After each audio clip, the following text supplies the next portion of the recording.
I'm gonna struggle to get through this discussion without crying. As expected, I welled up a lot during the Happy Valley finale, partly because of how emotional it was, and partly because it was a huge relief that it was amazing. And honestly, it's going to take a long time to recover from it, but I cannot thank Sally Wainwright enough for creating this amazing television show. Every now and then something comes along in our lives, a TV show, a film, a book, that touches us in ways we couldn't ever have foreseen. And Wainwright and Lancashire have just been phenomenal.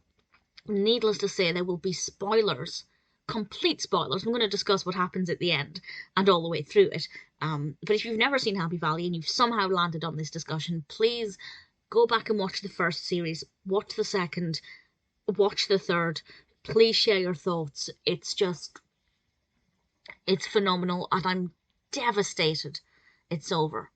But the ending is just so perfect that, honestly, I'm kind of okay with that. So, obviously, I want to talk about the ending in the last kind of 20 minutes of it, where things really get insane. But I'm going to go through my thoughts chronologically in the order that I wrote them down. I could have cried, and at this point I didn't. I wasn't emotional yet, but I could have cried when Ryan admitted that he'd spoken to Tommy Lee Royce. I thought, brilliant, we're going in the right direction. It didn't take the direction it took. As I mentioned in my last discussion, my prediction was that Ryan would agree to meet Royce, and obviously Royce would say, okay, meet me at this location, and Ryan would lead the police to Royce. But that didn't happen. That's perfectly fine, because what did happen was so much better than I ever could have imagined. And then we have the real intense bit where I felt physically sick, and it's the brutality of the car scene where he's slashing people to bits, and just the silence, and then the thwacking of the stone on flesh, and the physical exertion and the noises that come with that as Royce is killing this person, like beating him up to a pulp. And it's just one of the most incredible scenes ever, because it's so fantastically well done, and against that gorgeous scenery as well. Having something so murderous against the beautiful nature is just, it's incredible. It's very powerful.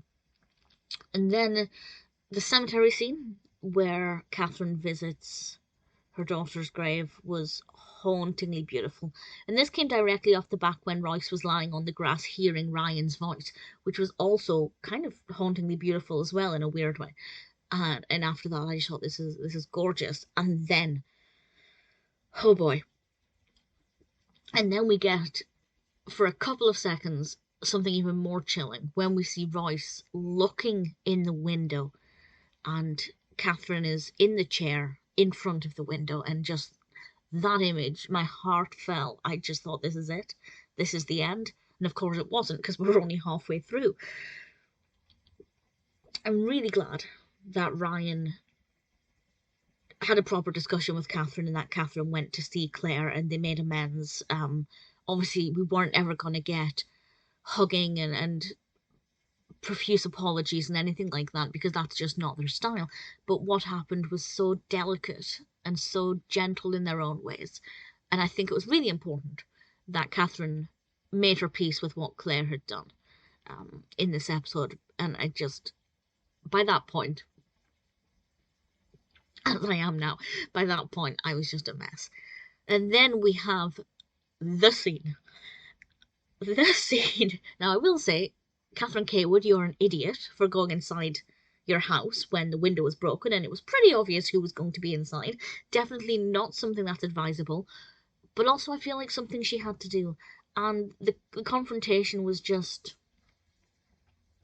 it was incredible. It was perfect. I did kind of think, is he going to do something? When she started shouting, when Lancashire or Catherine started shouting at him, I thought, are you going to get his anger up? Is he going to lash out because you're shouting at him?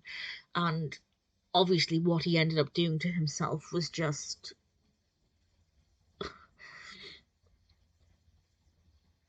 honestly, it's especially with what happened in the previous series. It was perfect, visually stunning. The way it was filmed was absolutely sensational. And then what Catherine decided to do after that with the blanket, I just thought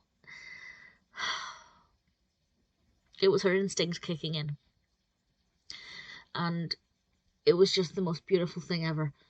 It was just stunning to watch, absolutely incredible, and not at all what I bet anybody else predicted.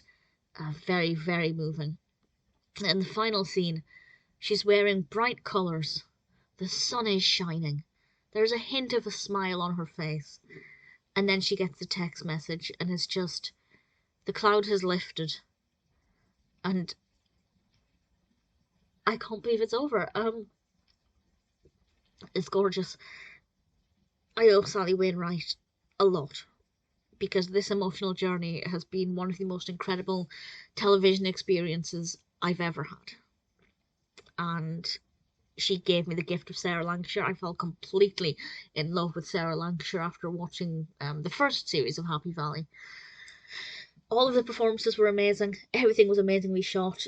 Everything was fantastic. The only thing I would have liked to have seen was Faisal getting arrested, but I think we can assume that that's what happened because of what was said. I think it's fine. We can make conclusions there.